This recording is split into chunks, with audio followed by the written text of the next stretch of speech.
ये कहानी बिहार के एक पुराने शहर दरियापुर की है। यहाँ हर रविवार को लगने वाली एक छोटी सी संडे मार्केट होती थी। इसी हाट से थोड़ा बाहर निकलकर एक मोमोज का ठेला लगता था, जिसको विभा और उसका पति मोहन हमेशा आते जाते देखा करते थे, लेकिन कभी दोनों ने रुककर उस पर खाने का नहीं सोचा। इस औरत को देखकर तो लगता है जैसे कितने पैसे वाली होगी और बेचती मोमोज है। किसी किसी का मन करता है ऐसे काम करने का। जरूरी नहीं है कि पैसा नहीं है तो ही ये काम किया जाए। हाँ, वही मैं भी सोचूं। मार्केट अंदर है तो ये मार्केट से हटकर क्यों मोमोज बेचती है? इसको तो कॉलेज या स्कूल के बाहर बेचना चाहिए ये सब। छोड़ो, हमें क्या। और तुम भी क्या क्या सोचने लग जाती हो किसी के बारे में भी। चलो बैठो, घर चलते हैं। वो दोनों बाइक पर बैठ जाते हैं, लेकिन विभा मोहन के साथ बैठ तो जाती है, लेकिन उसकी नजर उस स्टॉल पर ही रहती है। वो ये सब ध्यान नहीं देती। मोहन समझ जाता है, बड़ी अजीब औरत है, जाने क्यों यहाँ ठेला लगाती है। और अगर पैसे वाली भी होगी तो कितने पैसे होंगे इसके पास? अब उसके बारे में सोचना बंद करके बताओगी क्या खाना है? चाउमीन ही खिला दो। और मैं नहीं सोच रही उसके बारे में। विभा के दिमाग में फिर भी वो लड़की आ ही रही होती है। रात को मोहन तो सो जाता है, लेकिन विभा मन ही मन सोच रही होती, कुछ तो बात है, कोई फायदा तो जरूर होगा उस लड़की को, तभी तो वो वहाँ मोमोज लगाती है।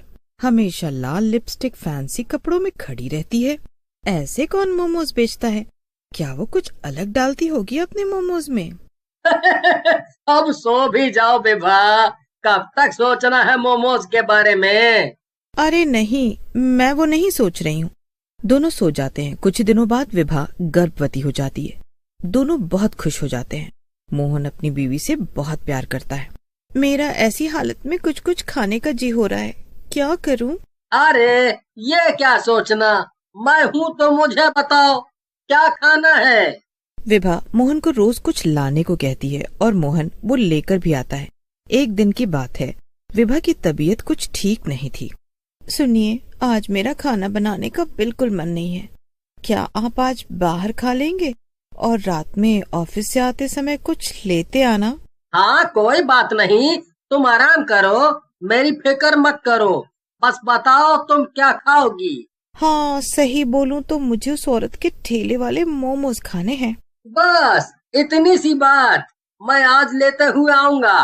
तुम बस हुक्म किया करो मैडम, तुम्हारा नौकर हमेशा तुम्हारे लिए हाजिर है। क्या आप भी मेरे नौकर थोड़ी हैं? वो तो आज पता नहीं क्यों बस मन हुआ ये सोचकर कि वो अपने मोमोज में आखिर ऐसा क्या डालती है, क्या पता कुछ अलग स्वाद हो। मोहन विभा की ऐसी बात सुनकर जोर से हंस पड़ा और विभा से विदा लेकर ऑफिस चला गया। ऑफिस से आते समय उसको मोमोज का ठेला दिखाई दिया। क्योंकि विभा प्रेग्नेंट थी तो मोहन लंच लेकर भी नहीं गया था। उसको भी बहुत तेज भूख लगी थी। क्यों ना जब तक ये मोमोज बनाएगी तब तक खा लिया जाए। एक काम करता हूँ, एक प्लेट यहाँ खा लेता हूँ, बाकी विभा के साथ खा लूंगा, इससे विभा को भी अच्छा लगेगा। मोहन ने सोचा, आज संडे मार्केट नहीं था तो मोहन ने देखा आसपास कोई नहीं था, सिर्फ वही औरत लाल ड्रेस में लाल लिपस्टिक लगाई खुद ही लेकर खा भी रही थी और बाकी के मोमोज गर्म करते हुए गाना गा रही थी, जैसे उसको किसी से कोई मतलब ही न हो और वो खुश हो। तभी मोहन ने धीरे से हिचकते हुए कहा, एक प्लेट कितने का देती हैं आप? मोहन को अपने पास खड़ा देखकर वो घबरा गई और जल्दी से प्लेट नीचे रखकर बोली, 1 प्लेट 60 की आती है और उसमें 12 मोमोज होते हैं। ठेला देखकर तो लगा था मानो कितना ही महंगा देती होगी, लेकिन ये तो बहुत सस्ता है। ठीक है, तो 2 प्लेट आप पैक कर दीजिए घर ले जाने को, और हाफ प्लेट आप हमको अभी खाने के लिए दे दीजिए। मैं 2 प्लेट तो पैक कर देती हूँ, साथ में 1 प्लेट ही आपको खाने को दे देती हूँ। आज आप मेरे पहले ग्राहक हो तो हाफ प्लेट मेरी तरफ से मुफ्त। मोहन लड़की की बात सुनकर खुश हो जाता है। लड़की फिर से गाना गाने लग जाती है। हवा तेज हो जाती है। मोहन अपना फोन निकालता है, लेकिन उसमें बिल्कुल नेटवर्क नहीं होता। लेकिन लड़की, गुमनाम है कोई, बदनाम है कोई, मोहन उसका गाना सुनकर उससे पूछता है, आपको पता है क्या, यहाँ 1-2 महीने पहले एक लड़की ने 2 आदमी को मार दिया था। मोहन को लड़की की ये बात बहुत अजीब लगती है, लेकिन वो सोचता है, जल्दी से मोमोज खाकर घर चलता हूँ विभा के पास।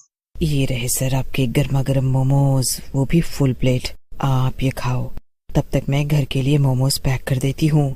लेकिन बस एक शर्त है सर, मोमोज आपको सारे खाने पड़ेंगे। मोहन मोमोज लेकर खाना शुरू कर देता है। जैसे जैसे वो मोमोज खाता है वैसे ही वैसे उस लड़की का चेहरा डरावना होता जाता है।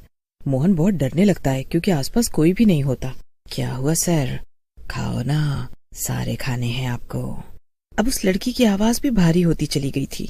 तभी मोहन की नजर उसके पैरों पर पड़ती है। वो उल्टे होते हैं, लेकिन मोहन ऐसा दिखाता है जैसे उसको कोई फर्क नहीं पड़ रहा। लेकिन तभी मोहन की नजर मोमोज पर पड़ती है। उसके मोमोज में बहुत सारे कीड़े चल रहे होते हैं। तभी वो लड़की की तरफ देखता है। वो अब तक चुड़ैल बन चुकी थी। बोला था ना सारा खाना है, ऐसे छोड़ क्यों दिया? मोहन उसकी बात का कोई जवाब नहीं देता। मोहन उसकी कोई बात नहीं सुनता और अपनी बाइक स्टार्ट करता है और वहां से निकल जाता है। लेकिन बाइक वहीं वापस आ जाती है जहां वो चुड़ैल खड़ी मुस्कुरा रही होती है। तू अपने पैक किए हुए मोमोज को तो लेकर ही नहीं गया, ये भी तो ले जा। चुड़ैल उसकी तरफ बढ़ने लगती है। मोहन फिर से बाइक स्टार्ट करता है, फिर वहीं आ जाता है। क्या हुआ, और मोमोज खाने हैं? मोहन डर के मारे रोने लगता है। वो जहाँ से भी जाता उसके सामने वही चुड़ैल आ जाती। वो बहुत थक जाता है। कब तक चलाएगा, अब कुछ नहीं हो सकता।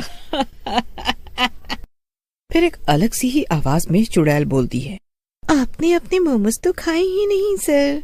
मोहन बहुत चिल्लाता है, बेचारा, ये सब तेरे ही मोमोज हैं, खा ले इन्हें, खा ले।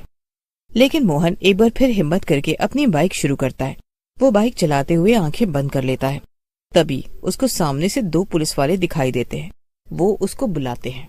अरे ओ जी, ऐसा कौन बाइक चलाता है? लगता है इसने पी रखी है सर। क्या हुआ है तुझे? पी रखी है क्या? पता है ना, पी कर गाड़ी चलाना मना है। मैंने नहीं पिया है, मैंने चुड़ैल के मोमोज खाए हैं, वो मुझे मार देगी। ये क्या बहकी बहकी बात कर रहा है? मैं सच कह रहा हूँ, मैं आपको उसका ठेला भी दिखा सकता हूँ। मोहन पुलिस वालों को उस जगह पर लेकर जाता है जहाँ वह मोमोज वाली होती है। लेकिन अब वहाँ पर कुछ भी नहीं होता और ऐसा लग रहा था जैसे वहाँ पहले कभी कुछ था ही नहीं। मोहन को यकीन नहीं होता अभी जो सब हुआ वो एक झूठ था।